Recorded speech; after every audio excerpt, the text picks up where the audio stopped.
didžiausias Klaipėdos krašto dvaras. Reikšmingiausias, turtingiausias ir daugiausiai žemių turėjęs. Dar 18 amžiui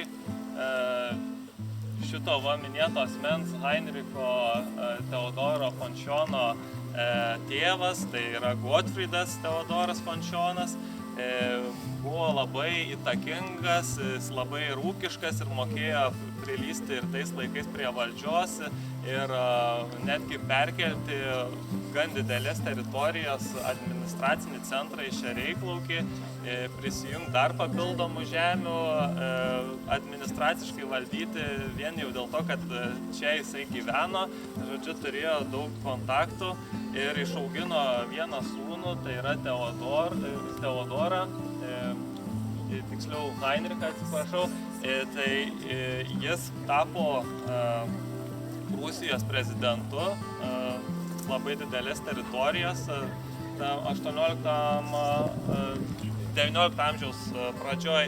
Ir dar Heinrichą turim prisiminti todėl, kad jisai prisidėjo prie pirmo lietuvių kalbos žodyno sudarimo. Jis buvo vokiečių lietuvių kalbomis ir vėliau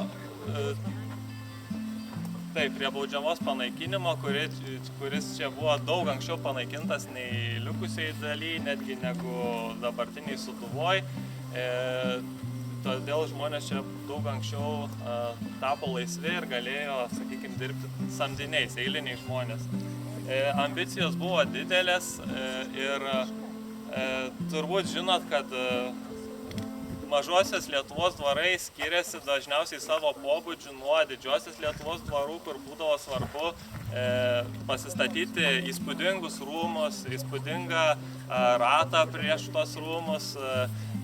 Mažosios Lietuvos dvarai dažniausiai būdavo kuklesni, aišku, būdavo išimčių, bet tos išimtis daugiau yra dabartiniai Lenkijai, Kaliningrado srity likusios ir Šereiklaukis buvo tokia išimtis, nes savininko ambicijos buvo tikrai didelės ir dar 19 amžiaus pradžioje jie pradėjo kelių pertvarką, tai čia prieinam prie architektūros, kelių iš pradžių architektūros. Tai šita alėja, aišku, jinai apaugusi medžiais ir jinai nesimato, bet nuo šito centro dvaro iki Koplyčkalnio vadinamo yra apie 2 kilometrai. Jinai apsodinta buvo medžiais. Ir ją galima nueiti ir pasiekti tokį kalnelį, kuriame stovėjo koplyčia ir dvarininkai laidojosi. Šalia buvo dar vienos kapinaitės to kalnelio, bet mes ten eisim, nes tai būtų toloka, nuvažiuoti ten neišeis. Ir čia šiek tiek dar pavažiavus kelias šakuojasi į 3 dalis. Vienas kelias į Dalnico palivarką, reiškia dvaro dalį, kitas kelias link Bitėnų prieplaukos, o trečias į tą minėtą Koplyčkalnį. Tai čia vyko ir įvairių kataklizmų, po kurių dvarą tekdavo atstatyti, atsitiesti tekdavo savininkam. Tai vienas iš tokių, kurį tikrai verta paminėti, yra 1829 metais įvykęs Nemuno potvynis, kai čia buvo taip viskas apsemta, kad daugybė žirgų, avių, kiaulių ir kitų gyvulių buvo paskendo, žuvo, taip pat daugybė pasėlių užsodintų ir nebebuvo kalbos apie jokį pelną, buvo didžiuliai milžiniški nuostoliai ir prašė savininkas paskolos, bet jam buvo tik tai pašalpa tokia simbolinė suteikta, tikriausiai nuo rūpesčių po poros metų mirė.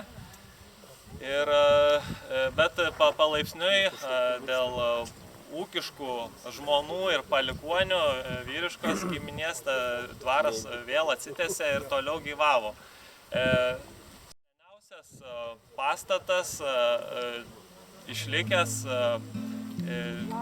dvaro teritorija yra šitas Virnas.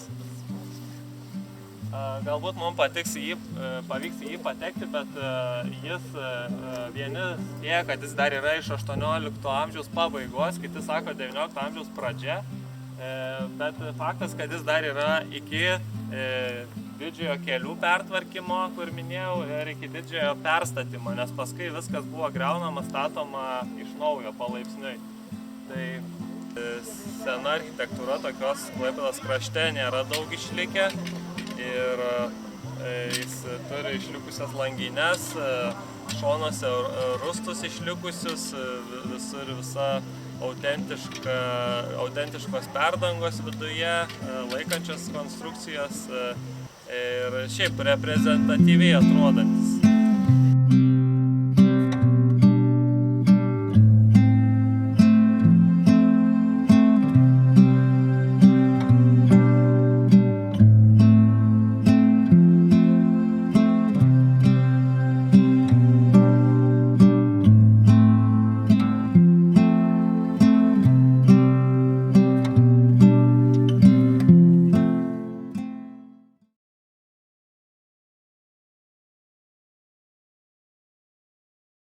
Savininkai buvo labai pronaciški ir labai nemėgo lietuvių, bet vietos darbininkų buvo sunku rasti, daugiausia samdydavo iš didžiosios Lietuvos. Ir kuo išskirtiniai šitie pastatai, kad jie turi priekius medinius ir būtent su tom mediniom kojom tokiom ir tokie labai populiarūs Mozūrijoje, keliaujant po pastatų išlikę, čia tikrai mažiau populiaru buvo taip statyti, tai irgi unikalus dalykas, kurį reiktų saugoti, vertinti ir išlaikyti, nesugriuvus. Kol kas matom taip, kaip yra, žmonės gyvena, bet po truputį būklė blogėja. Pamatai geri labai.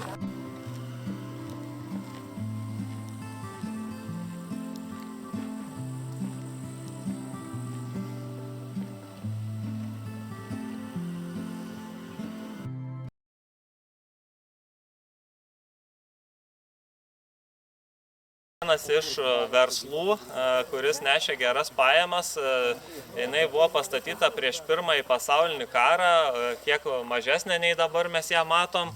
Ir ten yra toks nuotrauka jos, jeigu kas norėsit paskui pasižiūrėti. Ir tada ateina Pirmasis pasaulinis karas, aš jį dažnai minėsiu. Per mūšius su rusais ta spiritinė subombarduojama. Vėliau Klaipėdos kraštą, jau vokiečiam išvarius rusus visam laikui, Pirmojo pasaulinio karo metais, spiritinė atstatoma, vėl prasideda verslas, nepaisant to, kad prancūzai perima valdymą šito Klaipėdos krašto, spiritas vis tiek sėkmingai pardavinėjamas. Bet viskas pasikeičia, kai Lietuva pradeda valdyti Klaipėdos kraštą ir po kelių metų sėkmingo pardavinėjimo 25-ais Lietuvos valdžia atsisako pirkti spiritą iš šitų savininkų. Šereiklaukių, aišku, jie pikti buvo ir uždarė šitą spirito varyklą ir atidarė tik 39-ais, kai nacija aneksavo Klaipėdos kraštą. Spiritinė buvo vis, ne tai, kad perstatoma, bet pristatoma, yra visokių pristatėlių ir kiek žinau iš Skipičio, kad ten dar buvo ilgą laiką ir spirito išlikę sovietmečių spirito varymo įrenginiai, distiliatoriai, tai, kurie buvo vėliau išparceliuoti. Tai dabar kviečiu eiti prie šitų dviejų namų, kurie buvo kumetynai. Kad reikia skirti dėmesį pastatams, kurie dalis jų yra priklauso Pagėgių savivaldybei, dalis yra privatus, dalis yra dar ir šeimininkiniai, ir dėl tos įvairovės turbūt ir sunku tvarkyti yra, bet tikimės, šiandien yra tokia diena, kai